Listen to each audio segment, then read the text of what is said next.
கடலூர் மாவட்டத்தில் பகுதிகளில் பல்வேறு திட்டப்பணிகளை பொதுமக்கள் பயன்பாட்டிற்கு தமிழக வேளாண் மற்றும் உழவர் நலத்துறை அமைச்சர் MRK பன்னீர்செல்வம் தொடங்கி வைத்தார். கடலூர் மாவட்டத்தில் பல்வேறு திட்டங்களை குறித்து தமிழக வேளாண் மற்றும் உழவர் துறை அமைச்சர் MRK பன்னீர்செல்வம் கலந்து கொண்டு பல்வேறு திட்டப்பணிகளை தொடங்கி வைத்தார்.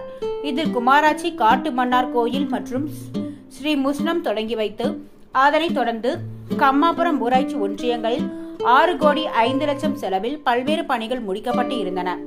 இதனை இன்று மாநில வேளாண் மற்றும் உழவர் நலத்துறை அமைச்சர் MRK பன்னீர்செல்வம் பயன்பாட்டிற்கு திறந்து வைத்தார். மேலும் விருதாச்சலம் வட்டம் கம்மாபுரம் ஊராட்சி ஒன்றியத்துக்கு உட்பட்ட தர்மநல்லூர் ஊராட்சியில் நடைபெற்ற நிகழ்ச்சியில் கலந்து கொண்ட தமிழக வேளாண் மற்றும் விற்பனை வரித்துறை மூலம் உலர்களம் சேமிப்பு கிடங்கு 34 லட்சம் ரூபாயில் திறந்து வைத்தார்.